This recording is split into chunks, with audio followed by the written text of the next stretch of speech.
Mein Name ist Jonas Fiskes, ich bin Projektmanager bei Daedalic Entertainment und betreue da das Projekt Memoria, die Fortsetzung zu Satinovs Ketten.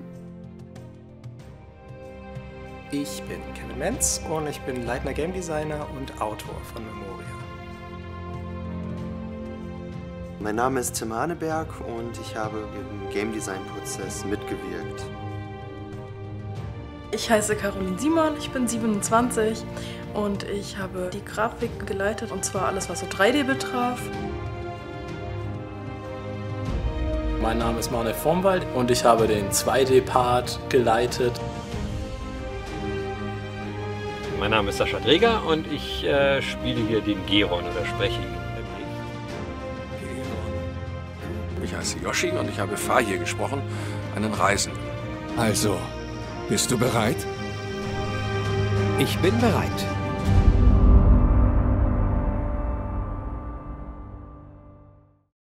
Also eine Idee ist immer nur so viel wert, wie sie tatsächlich am Ende dann umgesetzt wird in was anderes. Und dafür braucht man eben die Programmierer, aber eben vor allem auch ganz stark die Grafiker, die dem Ganzen ein Gesicht geben, die das animieren, die dafür sorgen, dass es alles lebendig wird, dass es bunt wird im wahrsten Sinne des Wortes. Also bei den Backgrounds bekommt man natürlich am Anfang ein Briefing, also eine Art Zettel, was sich der Game Designer vorstellt, was da ungefähr passieren soll, was die Rätsel sind, wer da ist, wo alle Items sind, wie alles funktionieren, alle Zustände des Items und so Sachen wie Tür zu, Tür offen und so.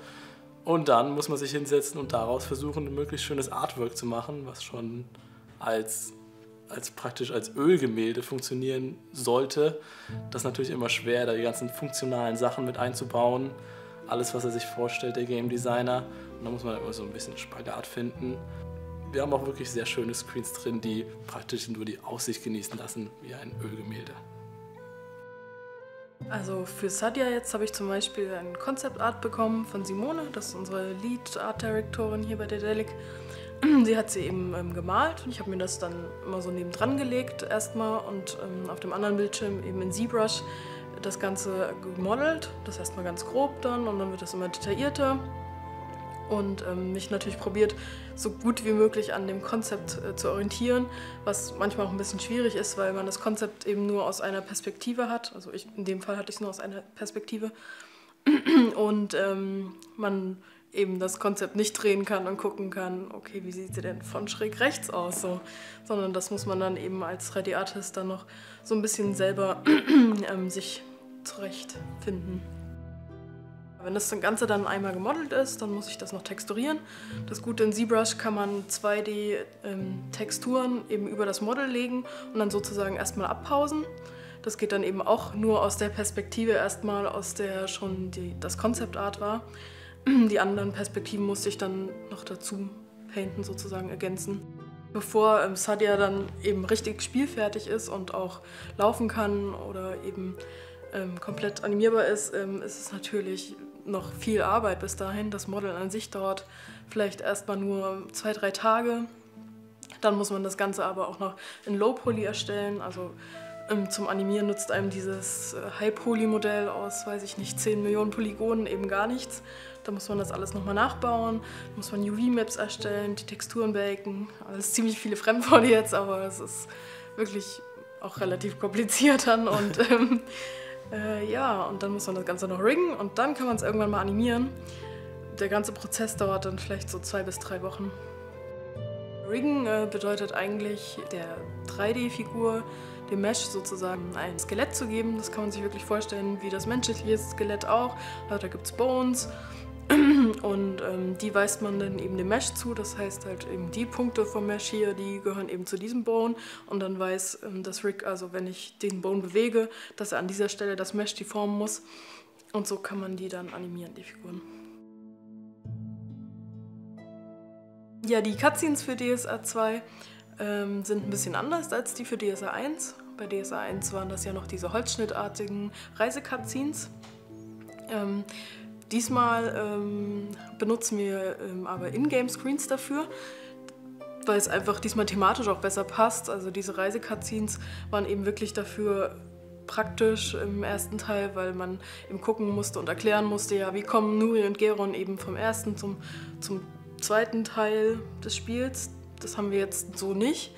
Also meistens finden die Cutscenes in Screens statt, die gemalt werden für Ingame. Und dann haben wir gedacht, bietet es sich an, über Camera Projection eben coole Kamerafahrten zu machen und das Ganze so ein bisschen 3D mehr aufzuziehen. Das Coole an Camera Projection ist halt, dass man nicht komplett alles richtig 3D nachbauen muss, sondern nur so grob modeln muss irgendwie. Und dann kann man über eine Kamera die Textur, die schon gemalt ist, also die Backgrounds, die zum Beispiel Archie und Tobi gemalt haben, die kann man dann da drauf projizieren und dann so leicht drumherum fahren, eben weil die auf diesen gebogenen Flächen sind. Und dann sieht praktisch die Textur nicht mehr platt aus, sondern wirklich, als würde man da halt irgendwie um die Säulen fahren. Dann hat natürlich auch seine Grenzen. Man kann da nicht endlos weit drumherum fahren, weil die Textur dann irgendwann aufhört. Aber eben zu einem gewissen Part kann man das machen und mit wenig Arbeit sozusagen ziemlich schöne Effekte erzielen. Und es sieht eben trotzdem noch alles 2D gezeichnet aus, weil eben diese Texturen da drauf liegen. Stilistisch mussten wir uns natürlich ziemlich stark an den ersten Teil halten. Da war natürlich schon alles vorgegeben, wie die Backgrounds auszusehen haben, wie die Charakter gemacht werden müssen. Wir haben natürlich wieder die 3D-Charakter dabei, haben auch probiert, jetzt mehr Charakter 3D zu machen, weil wir auch festgestellt haben, dass sie sich einfach besser animieren lassen, weil man natürlich perspektivische Veränderungen nicht so gut in 2D animieren kann. Und die Close-Ups wurden jetzt bei uns deutlich aufgewertet. Im ersten Teil war das ja alles relativ starr und auch wirklich ein großer Kritikpunkt unseres Spiels. Jetzt bewegt sich da alles, es gibt viele Ausdrücke, viele Animationen, die Close-Ups sind wirklich mit Liebe inszeniert. Ja, und das ist natürlich alles wieder 2D dann. Sehr viel mit After Effects, sehr viel Bewegung, minimale, ja, dass das deutlich mehr lebendig wirkt als im ersten Teil. Also wir haben relativ wenig vom ersten Teil übernommen. Wir haben so die paar wichtigsten Undergaster-Screen wie Marktplatz oder so, haben wir natürlich noch drin, aber in einer anderen Jahreszeit, andere Sachen passieren. Man kann in andere Gebäude reingehen als vorher, man kann zum Beispiel in die Taverne reingehen. Oder man kann auch wirklich so Sachen wie die Magierakademie, die es im ersten Teil nur bei Nacht, mitten im Winter und total zerstört gab, gibt es jetzt bei Tag und schön aufgebaut und alles ist gut. Also ein Hintergrund, je nachdem wie viel Gameplay da drin ist, kann sehr variieren. Wenn der Game Designer sich ausgedacht hat, dass in diesem Screen unglaublich viel passieren muss, unglaublich viele Zustände der Objekte, dann kann schon die Konzeptionsphase eine Woche dauern, bis der Game Designer endlich zufrieden ist und ihm alles gefällt, die Rätsel so, weil man die ja grob sketchen muss. Da stelle ich mir die Statue vor, da stelle ich mir Charakter X vor und da ist sein Schwert und den bringe ich zu Hellebarde da drüben. Ja, das kann natürlich ewig dauern, bis da ein gemeinsamer Nenner gefunden ist. Und dann muss man noch versuchen, den Screen möglichst schön malerisch und dass er als Gemälde praktisch schon funktioniert, als Artwork an sich umzusetzen, trotz dieser vielen Funktionalitäten. Ja, und da muss man sich irgendwo in der Mitte treffen. Glücklicherweise gibt es auch Screens, da kann man sich austoben, da heißt es dann vom Game Design, ja, da läufst du kurz durch und du findest ihn einfach schön und nimmst vielleicht Item X noch mit und das war's schon und das macht dann richtig Spaß. Und das dauert dann höchstens 5 Tage bis 3 Wochen, je nachdem. Wir haben ja auch ein cooles Feature in unserem Game, man betritt ein Labyrinth aus unzähligen Einzelscreens.